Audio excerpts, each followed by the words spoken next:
Hello friends, मैं हूं सन्मय प्रकाश और आप देख रहे हैं यूट्यूब चैनल सरकारी जॉब न्यूज़। सबसे पहले इंपॉर्टेंट क्वेश्चंस को देख लेते हैं कि इस वीडियो में क्या क्या है। तो श्रीलंका के नए प्राइम मिनिस्टर बन गए हैं, कौन है वो और छठी बार बने हैं प्राइम मिनिस्टर।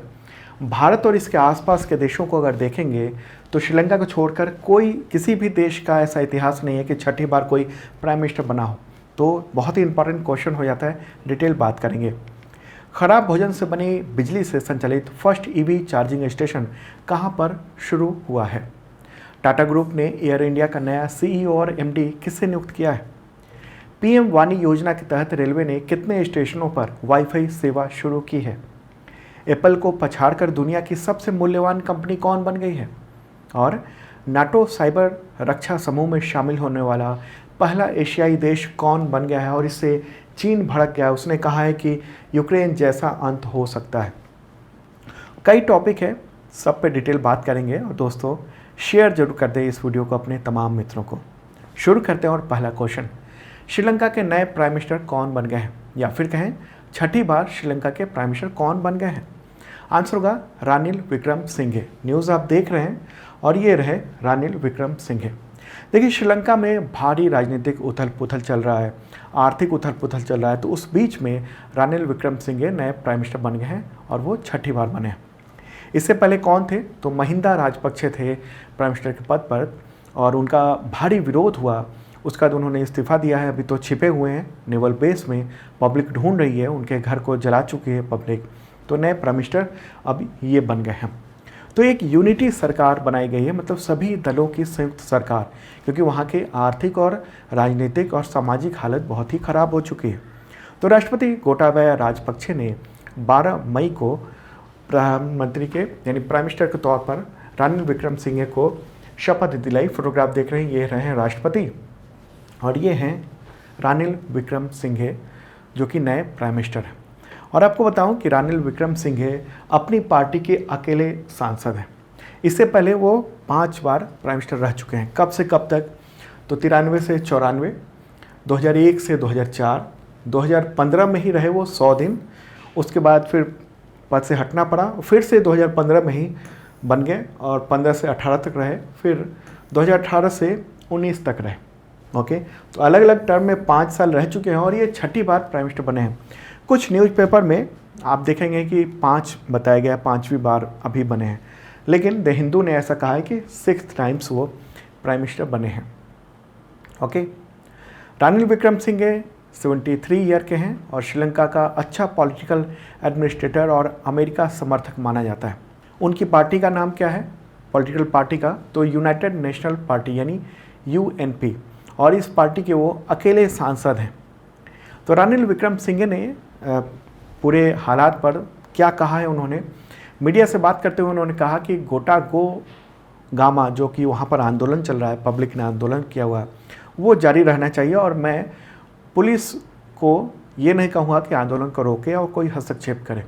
क्यों, क्योंकि जब पब्लिक बहुत ज़्यादा आक्रोशित हो जाती है तो उनको शांत करने का यही तरीका होता है कि उसको कहा जाता है कि हाँ आप बिल्कुल सही हो, आप थोड़ा शांत हो जाओ। ओके, अगर अभी कोई हमला उन पर किया जाता है, पब्लिक को ज़बरदस्ती दबाव में लिया जाता है जो कि कंट्रोल से बाहर हो चुकी है पब्लिक श्रीलंका में, तो वहाँ पर गृह युद्ध के माहौल हो जाएंगे। तो इसलिए इन्होंने सधा हुआ बयान दिया। और श्रीलंका में जो नारा लगाया जा रहा है गोटा गो गामा, वो वहाँ के राष्ट्रपति गोटाबाया राजपक्षे के खिलाफ है। सिंगली भाषा में गामा का मतलब होता है गांव। प्रदर्शनकारी क्या करते हैं कि एक जगह जमा हो जाते हैं, तंबू लगाते हैं, गाड़ियों का हॉर्न बजाते हैं और राष्ट्रपति और वहाँ की सरकार के खिलाफ गोटा गो गामा उसका नारा बुलंद करते हैं। ओके, तो नए प्राइम मिनिस्टर ने भारत के प्राइम मिनिस्टर से धन्यवाद कहा है और उन्होंने कहा कि इस संकट में भारत ने श्रीलंका को मदद की है। ओके, ये रहा फोटोग्राफ जब वो प्राइम मिनिस्टर थे रानिल विक्रमसिंघे। इससे पहले तब वो इंडिया आए थे और प्राइम मिनिस्टर नरेंद्र मोदी से उन्होंने मुलाकात की थी। तो श्रीलंका जो है आर्थिक रूप से बहुत ही बर्बाद हो चुका है और वहाँ की जनता में इसको लेकर गुस्सा है। चलिए आगे बढ़ते हैं इससे रिलेटेड क्वेश्चन। श्रीलंका की अदालत ने वहाँ के किस पूर्व प्राइम मिनिस्टर के देश छोड़ने पर रोक लगा दी है। आंसर होगा महिंदा राजपक्षे। न्यूज़ भी आप देख रहे हैं, क्या हालत हुई है महिंदा राजपक्षे की ज़बरदस्ती करने के कारण वहाँ पर। श्रीलंका की एक अदालत ने 12 मई को पूर्व प्राइम मिनिस्टर महिंदा राजपक्षे, इनके बेटे और एक और सांसद नमल राजपक्षे जो कि इन्हीं के भाई हैं, और 15 अन्य लोगों के विदेश यात्रा पर प्रतिबंध लगा दिया है कि वो वहाँ से श्रीलंका से बाहर नहीं जा सकते। इससे पहले क्या हुआ कि श्रीलंका में यह अफवाह फैल गई कि महिंदा राजपक्षे वहाँ से भागकर इंडिया आ गए हैं। श्रीलंका के सोशल मीडिया पर यह अफवाह बहुत तेज़ी से फैली। तब भारत ने इस अफवाह का खंडन किया और फिर श्रीलंका के प्रशासन ने भी कहा कि महिंदा राजपक्षे श्रीलंका में ही मौजूद हैं। क्यों? क्योंकि इससे इंडिया के प्रति एक नकारात्मक छवि वहाँ के लोगों के बीच हो सकती थी। तो इसलिए इंडिया ने वहाँ की सरकार से भी कहा कि ये इस गलत खबर को खंडन किया जाए। ओके, क्यों लगाया गया है बैन इन पर? क्योंकि महिंदा राजपक्षे पर आरोप है कि श्रीलंका में जो आर्थिक संकट से जो परेशान लोग प्रदर्शन कर रहे हैं, वहाँ की जनता उनके खिलाफ अपने समर्थकों को भड़काया। तो अपने समर्थकों को भड़का दिया, वो समर्थक जाकर उन जो प्रदर्शनकारी हैं उनसे भिड़ गए। फिर प्रदर्शनकारियों ने इनके समर्थकों की बड़ी पिटाई की, सांसद सहित झील में फेंक दिया कार को। ऐसे भी मामले सामने आए। ओके, तो इस स्थिति में फिर अदालत ने कहा कि ये जो हिंसा फैली है उसकी जांच हो रही है और तब तक ये देश छोड़ के नहीं जा सकते हैं। और बताऊं आपको कि जो श्रीलंका है वहाँ जब सरकार बनी तो प्राइम मिनिस्टर बन गए महिंदा राजपक्षे, राष्ट्रपति बने गोटाबाया राजपक्षे उनके भाई, और 3 और भाई मंत्री बन गए। यानी 5 भाई मिलकर पूरी सरकार चला रहे थे। अलग अलग जो प्रमुख मंत्रालय हैं वो सब ये लोग चला रहे थे और देश को बर्बाद कर दिया। ओके, चलिए आगे बढ़ते हैं, अगला क्वेश्चन लेते हैं। मुझे लगता है पूरी बात आप समझ रहे होंगे। क्वेश्चन होगा, खराब भोजन से बनी बिजली से संचालित देश का पहला इलेक्ट्रिक चार्जिंग स्टेशन कहाँ पर स्थापित हुआ है? वेस्ट फूड से। आंसर होगा मुंबई। इसका उद्घाटन महाराष्ट्र के पर्यावरण मंत्री आदित्य ठाकरे उन्होंने किया। फोटोग्राफ देख रहे हैं आप। अब मुंबई में कहाँ पर ये चार्जिंग स्टेशन स्पेशल? तो ये है केशवराव खरे रोड पर स्थित, और ये परियोजना बीएमसी यानी बृहम मुंबई नगर निगम और एरो केयर क्लीन एनर्जी के बीच में एक संयुक्त उद्यम है। तो ये एक बायोगैस बिजली प्लांट है कह सकते हैं। उसमें क्या होता है कि आसपास के क्षेत्रों के जो खराब खाने हैं यानी खाद्य अपशिष्ट, अंग्रेजी में कहेंगे वेस्ट फूड, तो उससे 220 यूनिट बिजली बनाई जाती है। खराब भोजन कहाँ से लाया जाता है? तो होटलों और अलग अलग जो ऑफिसेज हैं वहाँ से इकट्ठे किए जाते हैं और उसका बायोगैस बना के उससे बिजली उत्पादन किया जाता है। तो एक इम्पॉर्टेंट बात है, अलग तरह की चीज़ है और देश में ऐसा पहला मामला है। महाराष्ट्र की बात हो रही है, ये महाराष्ट्र में हुआ है। महाराष्ट्र के चीफ मिनिस्टर कौन है? उद्धव ठाकरे। गवर्नर कौन है? भगत सिंह कोश्यारी। और राजधानी क्या है? मुंबई। चलिए आगे बढ़ते हैं, अगला क्वेश्चन लेते हैं। उससे पहले इन्फॉर्म कर दूं कि जनवरी से लेकर अप्रैल तक का total current affairs PDF available है इस वीडियो के डिस्क्रिप्शन में, और पिछले साल के भी पीडीएफ अवेलेबल हैं, तो देख लेना डिस्क्रिप्शन में। और पीडीएफ के लिए मेंबर बन सकते हैं आप। मेंबरशिप के थ्रू पीडीएफ मिलता है। 1 ईयर का मेंबरशिप है, 1 साल का, और उसके थ्रू आपको मिलता है current affairs weekly, monthly, half yearly, इस तरीके से लगातार 1 साल तक आपको मिलेगा। और अभी जो भी एग्जामिनेशन हुए हैं उन सब में, कई सारे एग्जामिनेशन में, चाहे रेलवे के हो, एसएससी हो, उन सब में क्वेश्चन बहुत सारे टकराए हैं। वीकली मॉक टेस्ट होता है, मंथली टेस्ट सीरीज आयोजित होता है और बुक्स में डिस्काउंट भी मिलता है। डिस्क्रिप्शन चेक कर सकते हैं। अगला क्वेश्चन, टाटा ग्रुप ने एयर इंडिया का नया सीईओ और एमडी किसे नियुक्त करने का फैसला किया? आंसर होगा कैंपवेल विल्सन।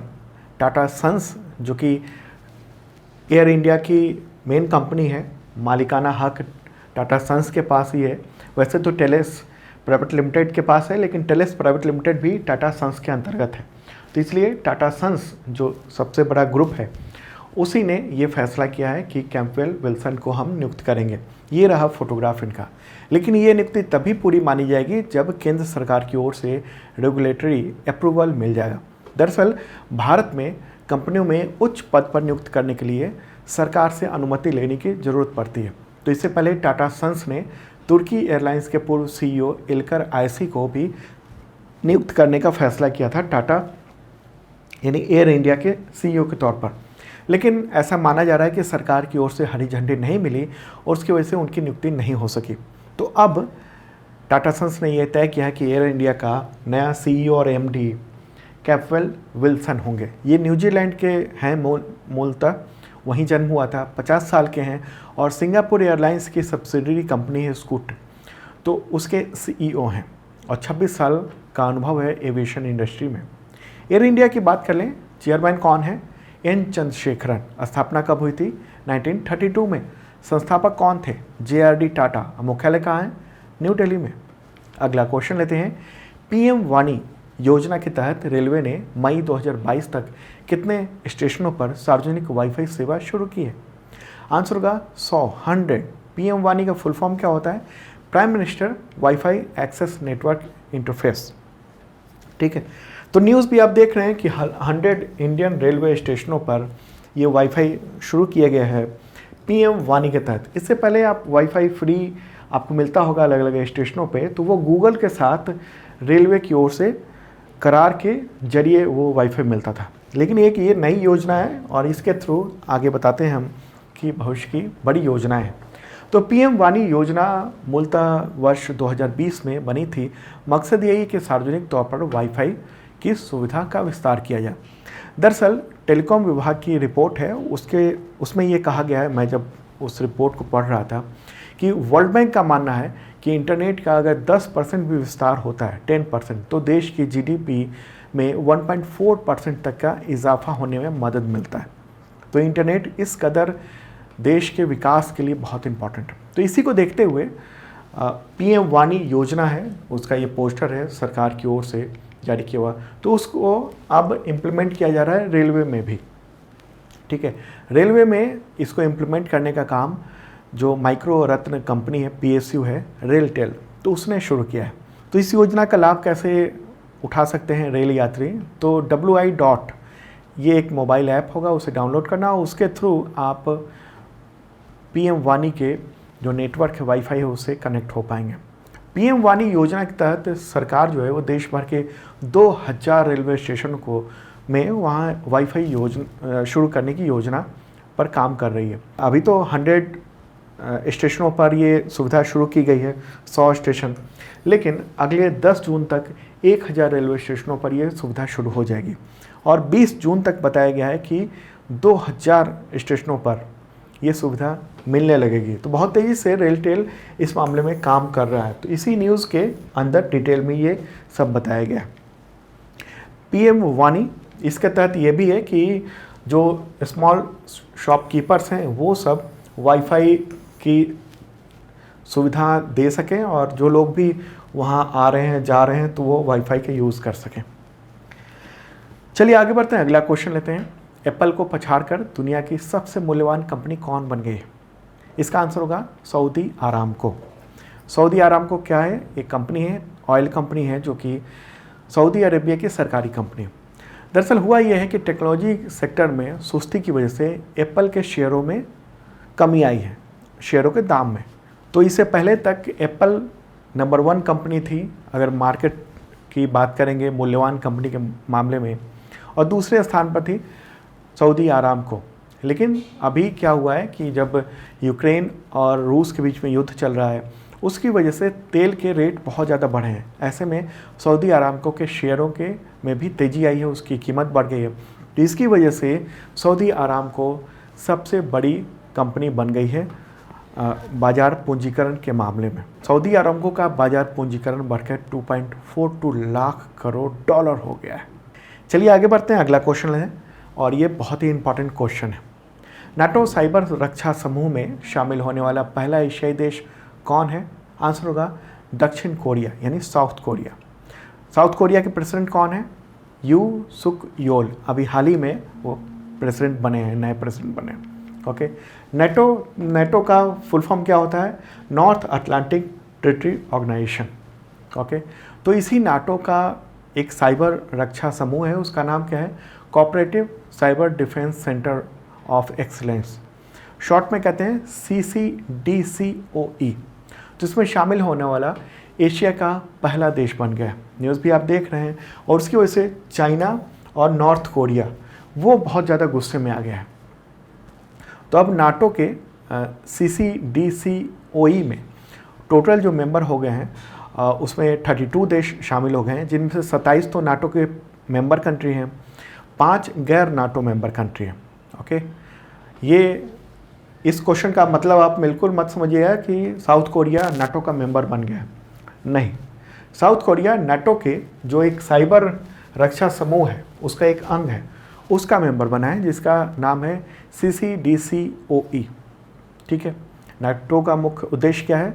तो राजनीतिक और सैन्य साधनों के द्वारा अपने सदस्य देशों की स्वतंत्रता और उसकी सुरक्षा की गारंटी प्रदान करना।